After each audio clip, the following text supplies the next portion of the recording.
Le faux dans l'info, le podcast d'Africa Tchèque pour comprendre l'écosystème de la désinformation. Bienvenue à tous, le faux dans l'info, nouvelle version. Désormais, nous prendrons rendez-vous avec des acteurs, des personnalités impliquées dans la lutte contre la désinformation et la mésinformation.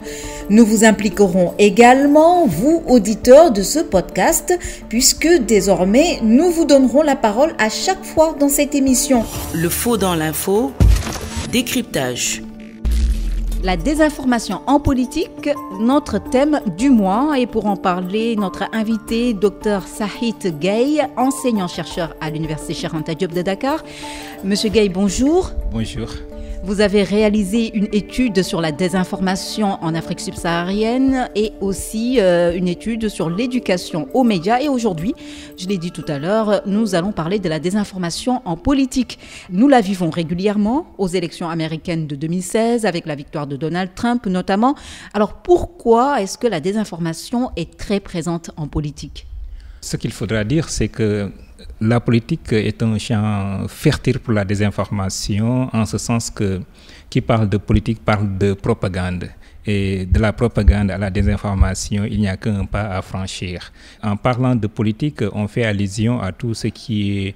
Bon, on est partisan, voilà. Et là, quand on se situe dans ce champ, il faudra se dire qu'on fait tout pour chanter ses propres louanges et essayer maintenant de diaboliser les autres. Donc, ce qu'on a vu, c'est que le mécanisme de la désinformation en politique est rendu possible par parfois des contextes, mais aussi par le champ politique en tant que tel, par le champ de la propagande, par, disons, le champ de cette opposition entre deux camps ou bien entre un et plusieurs camps. Donc, c'est ce qui fait que quand on parle de politique et de désinformation, il n'y a qu'un petit pas à franchir. Et on est sûr que vous pouvez nous donner des exemples en Afrique ou ailleurs. Voilà, c'est tout simplement le Kenya, tout récemment avec l'élection présidentielle qui s'est passée, où à un moment donné sur Facebook, il y a une petite publication qui disait par exemple que la population de Wurang, qui est une localité, ne devait pas sortir le jour du vote parce que tout simplement on a signalé qu'il y aurait des léopards aux alentours des bureaux de vote. Il y a des gens qui ont cru à cette histoire. Effectivement, et ça a été partagé, amplement. Si vous voyez un peu le trafic de cette vidéo, voilà, qui a été partagée sur Facebook, il y a eu beaucoup de partages et ça a même à un moment donné animé, voilà, bon, les débats, l'opinion publique donc au Kenya. Donc là, c'est un exemple quand même qui fait rigoler, mais en même temps quand même derrière ce rire-là, il y a une invitation à la réflexion sur comment la propagande peut être subtile, comment la désinformation peut quand même accompagner, la politique peut accompagner une élection présidentielle. Alors vous êtes aussi un spécialiste de la communication et donc ça nous permet de savoir justement quelles sont les techniques qui sont en général utilisées pour que le faux semble être vrai. Je suis en train de mener une étude qui est presque qui est à mi-chemin, et ce que j'observe un peu sur les réseaux sociaux, c'est que aujourd'hui il y a des techniques communicationnelles qui sont utilisées par rapport à la désinformation. Parfois c'est par rapport à l'énonciation. Surtout dans un microblog, si vous voulez, comme Twitter, vous allez voir qu'il y a toujours parfois la forme interrogative. Étiez-vous au courant que on a gonflé des bureaux de vote à tel ou tel? Ça semble être une question naïve, mais derrière c'est de la désinformation. L'autre élément parfois c'est l'amalgame. Les techniques qu'on utilise dans la communication, c'est presque des techniques qui nous viennent de la rhétorique. L'amalgame, c'est quand on s'est levé un bon jour et on a dit que voilà, que la population du département de Podor est par exemple de tel nombre d'habitants.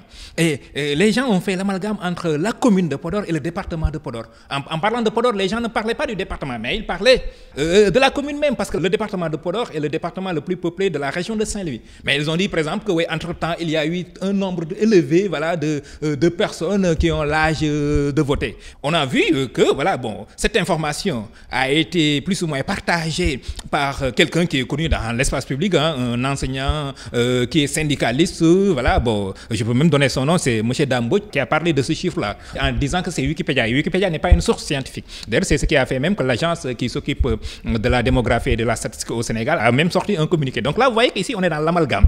On essaie de manipuler entre la commune et le département, donc une division administrative qui n'a pas la même épaisseur. Donc vous voyez un peu qu'ici, il y a beaucoup de techniques maintenant de la communication qu'on utilise pour faire de la désinformation dans le domaine de la politique. Y a-t-il d'autres techniques qui vous viennent en tête? Parce que vous nous avez parlé de la forme interrogative, de l'amalgame.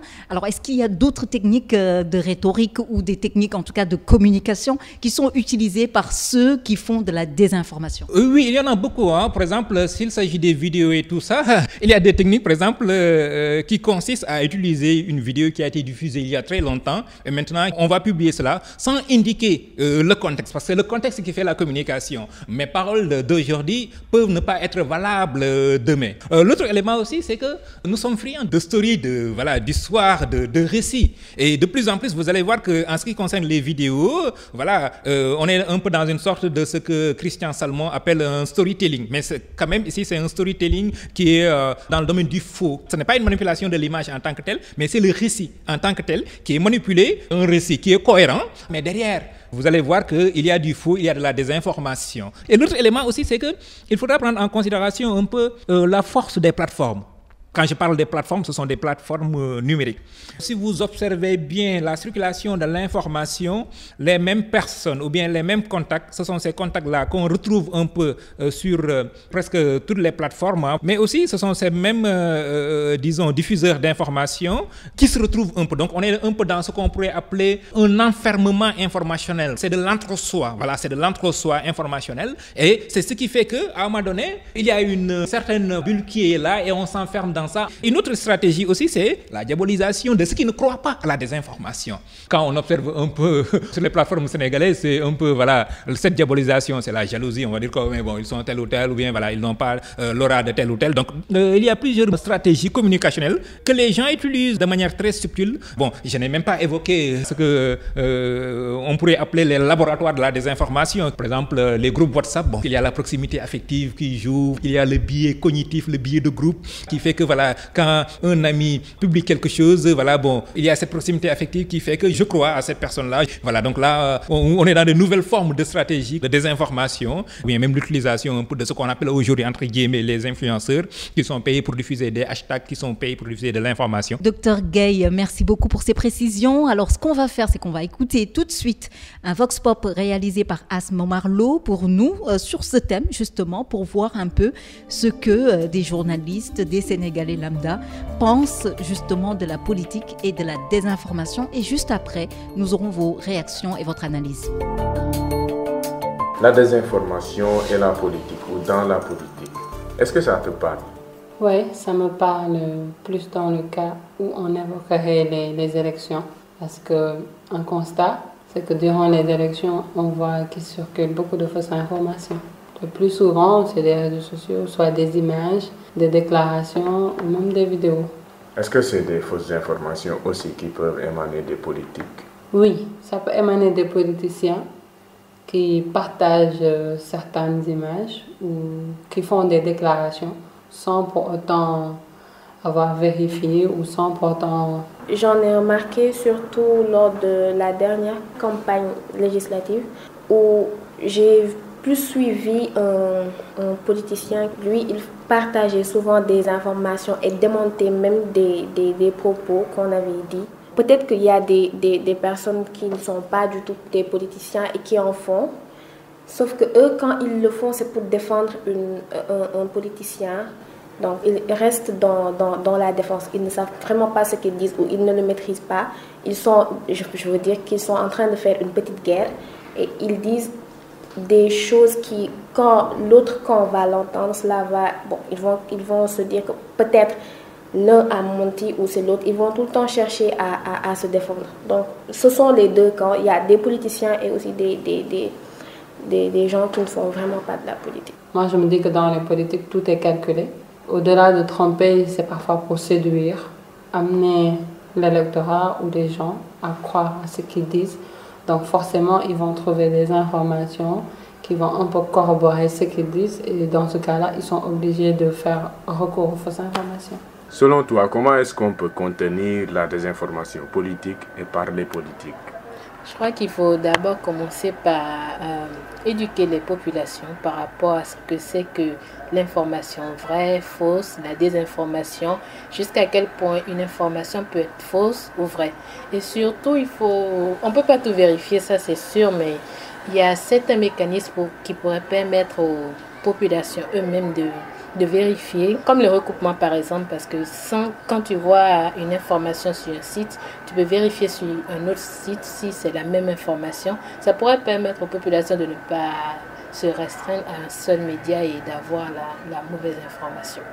Et peut-être en dehors des réseaux sociaux, qu'est-ce qu'on peut faire? Le fact-checking, il faut être dans le journalisme pour savoir, parce que moi, si je ne savais même pas, et honnêtement, c'est pas quelque chose que je pourrais faire tout le temps, même en étant journaliste. Du coup, je crois pas que les populations lambda aient le temps de vérifier, avoir accès à tous les sites qu'il faut, Google Doc, Google ci, Google Parle. Tout ça, c'est beaucoup trop de technique.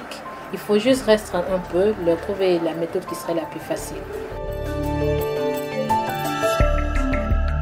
Merci beaucoup à Asma Marlo qui a réalisé ce Vox Pop qui a regroupé des Sénégalais lambda, mais également quelques journalistes sénégalais qui ont donné leur opinion par rapport au thème de ce mois, la politique et la désinformation. Alors, je le rappelle, nous sommes avec M. Sahid Gaye, Dr Gaye, qui a également réalisé une étude sur la désinformation en Afrique subsaharienne et l'éducation aux médias. Alors, vous avez écouté ce Vox Pop réalisé par Asma Marlo. Des politiques utilisent la désinformation. Alors, quelqu'un a cité les dernières législatives au Sénégal, les législatives de juillet dernier. Mais pourquoi est-ce que des politiques utilisent la désinformation? Ils l'utilisent à quelle fin? Souvent, l'usage de la désinformation par les hommes politiques, c'est dans un but purement électoral et électoraliste. Ça veut dire qu'il y a un électorat qui est là, qui a besoin d'entendre un certain type de discours.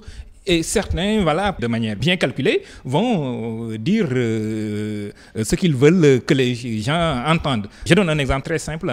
Tout à l'heure, je vous ai parlé de l'amalgame qui a existé entre le département et la commune de Podor, mais cette information-là a été partagée par l'ancien Premier ministre Abdoul Mbaye sur son compte Twitter, sans aller même vérifier. Et donc là, c'est dans un but peut-être de montrer qu'il y aura des fraudes ou bien pour montrer que l'élection ne se déroule pas comme elle se doit. Vous voyez un peu, donc... Une des intervenantes, justement, disait que tout est calculé en politique. Donc, ce n'est pas un hasard si certaines personnes publient certaines informations qui ne sont pas vraies. Oui, mais en fait, le calcul n'est pas synonyme du faux, de l'usage du faux.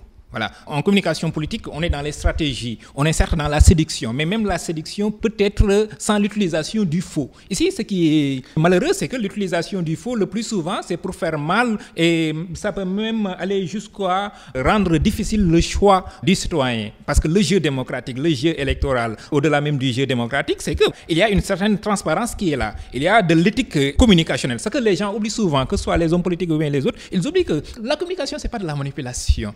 Communiquer, c'est aller à la rencontre de l'autre, c'est partager quelque chose. Maintenant, il peut y avoir de la séduction, mais la séduction, comme son nom l'indique, c'est pas pour utiliser du faux, bien pour faire mal. Alors que dans l'usage du faux, souvent, on peut faire mal parce que on n'est plus dans l'éthique. Un des intervenants ou une des intervenantes disait que peut-être que la solution serait d'éduquer la population par rapport à la désinformation, d'habituer cette population à vérifier avant de croire à une information.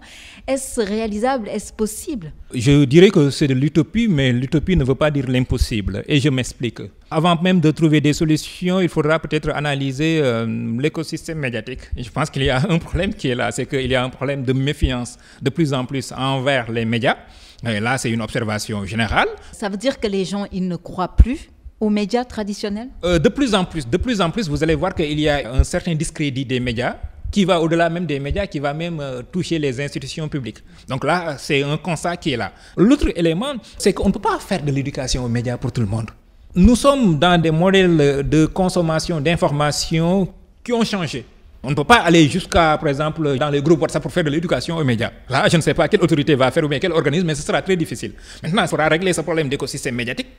Et maintenant, outiller les populations. Comment on va outiller les populations? Bon, je pense certains ont commencé, voilà, bon, les organismes comme Africa Check ou bien dans les écoles de journalisme et tout cela. Mais maintenant, c'est le citoyen. Je pense qu'il faut quand même qu'on ait des citoyens. On n'a pas encore réfléchi sur ça. Quelle est la place de l'information dans la formation du citoyen? Mais justement, comment y arriver, Monsieur Gaye? Oui, mais ça, c'est un problème politique. Peut-être à un certain niveau, on peut parler d'éducation, mais pour les adultes, peut-être ce sera de l'accompagnement, on va aller plus loin. Et l'autre élément aussi, c'est que je pense que sur le plan politique encore, bon, quand je parle de politique, c'est au niveau de l'État. Il n'y a pas encore une vraie campagne, une vraie réflexion sur ce nouveau mal du siècle. Mais dites-vous bien que l'éducation aux médias aura ses limites. Et même, il ne faut pas confondre l'éducation aux médias et l'éducation par les médias. Parce que ce qu'on a vu dans nos pays, que ce soit en Côte d'Ivoire, au Sénégal, les pays que j'ai observés, ce qu'on observe, c'est de l'éducation par les médias et non l'éducation aux médias. Parlant de l'esprit critique, est-ce qu'il y a des populations qui sont, disons, un peu plus naïves, entre guillemets,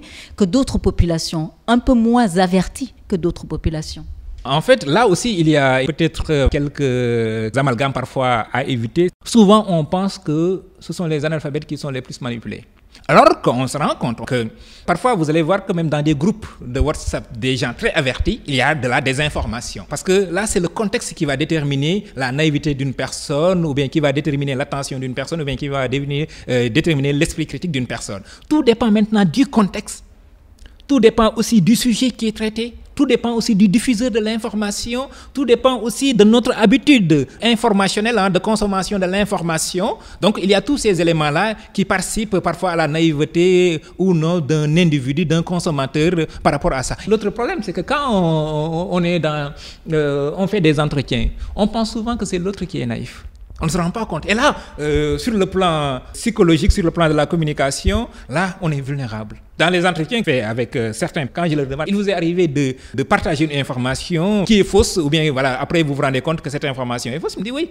Je pensais que c'était, voilà, parce que c'est telle personne qui me l'a partagé et j'ai partagé. Ou bien voilà, je n'ai lu que le titre de l'article et j'ai partagé. Ou bien voilà, c'était dans telle ou telle situation, on parlait de tel ou tel pour illustrer. Vous voyez un peu, et même des profils de l'information et de la communication. Donc nous sommes tous plus ou moins menacés par cette désinformation et on peut tomber un jour dans ce piège-là. Tout à l'heure, en première partie de cet entretien, vous avez évoqué les influenceurs qui sont utilisés, qui sont payés par certaines personnalités, que ce soit des personnalités politiques, du monde des affaires, etc., pour justement diffuser des informations dont certaines informations sont fausses. Alors, parlez-nous-en un peu plus. Donnez-nous un peu plus de détails, un exemple par rapport à ça. Oui, ce qu'on a vu en plus, c'est par rapport au Kenya, l'élection présidentielle passée au Kenya, fin juillet, voilà, donc c'est là où on a vu cela. Il va falloir faire attention un peu sur le terme influenceur. Hein, voilà. Bon, on ne sait pas qui influence qui et tout ça, mais souvent, ce sont des caisses de résonance. Voilà. Les hommes politiques les utilisent comme des caisses de résonance parce que l'influence, c'est encore plus difficile. Et au Kenya, on a vu qu'il y a des gens qui sont payés pour diffuser certaines informations avec des hashtags et tout cela. Maintenant, au niveau du Sénégal, j'ai observé qu'il y a certains profils qui diffusent de fausses informations en prenant tel ou tel hashtag. Ce que j'ai observé, c'est que peut-être cette pratique qui a été remarquée au Kenya pourrait un jour arriver, voilà, parce que aussi, il ne faut pas oublier que nous sommes on est dans un réseau et les pratiques souvent sont presque identiques d'un pays à un autre. On va finir sur cette question importante concernant les conséquences de la désinformation en politique sur le modèle démocratique que nous avons dans nos pays. Dès le départ, ça va fausser le jeu démocratique. Pourquoi ? Parce que quand on parle de démocratie dans nos pays, on doit parler d'espace public. L'espace public, selon Habermas, ce serait un espace de délibération, un espace de transparence, un espace voilà, où on va parler de la chose publique, de la République. Vous voyez un peu, donc le premier élément, c'est ça. L'autre élément, c'est que ça participe à rendre un peu caduques certaines règles du jeu démocratique et en allant plus loin, ça va affaiblir le citoyen. Parce qu'il ne faut pas oublier qu'un citoyen qui est mal informé, ou bien un citoyen qui est surinformé, mais quand même avec de la fausse information, c'est un citoyen qui est affaibli. Et il ne va pas comprendre les programmes en tant que tels, bien il aura du mal à distinguer le vrai du faux et certaines catégories de la population se basent sur ces informations pour faire un choix. Donc là, ce sont des menaces, mais au-delà de tout cela, c'est aussi des menaces par rapport à la cohabitation, au-delà même de la démocratie et tout ça. C'est l'unité nationale des pays et qui est parfois même menacée parce qu'il ne faut pas perdre de vue que souvent c'est la diabolisation d'un groupe social bien donné. Au Kenya, ce qu'on a remarqué, en fait, c'est ça. Et même dans nos pays, on a vu que voilà, bon, quand on parlait par exemple du Fouta ou bien quand on parlait par exemple de Podor, à un moment donné, il y a eu des mots qui étaient très durs. Donc c'est l'unité nationale même qui est menacée au-delà de la démocratie. Parce que c'est du faux, et le faux souvent on l'utilise, comme je vous l'ai dit, en politique pour certes avoir de l'électorat, mais parfois aussi pour faire mal. Et l'unité de nos pays est encore très fragile. Nous avons des communautés qui sont là. Certes, voilà, il y a des soupapes qui sont là, les cousinages à plaisanterie et tout cela, mais la force de l'information, si les gens savaient la force de l'information, je pense qu'il y aurait une certaine catégorisation de l'information, bien de la fausse information que les gens allaient éviter. Merci beaucoup à vous, Dr Sahith Gaye. Je rappelle que vous êtes enseignant-chercheur à l'Université Cheikh Anta Diop de Dakar. Vous avez également réalisé plusieurs études, dont cette étude sur la désinformation en Afrique subsaharienne et l'éducation aux médias. Merci énormément d'avoir accepté de répondre à nos questions sur ce thème du mois qui était la désinformation en politique. Merci beaucoup. C'est moi qui vous remercie et vous encourage pour le travail que vous faites concernant l'information et au-delà de l'information concernant le citoyen. Fin de ce podcast produit par Africa Check et réalisé par Maria Mathiam. Merci à vous qui l'avez suivi. Prochain rendez-vous le mois prochain. D'ici là, doutez et vérifiez toute information pour éviter de tomber dans les filets de la désinformation. À bientôt!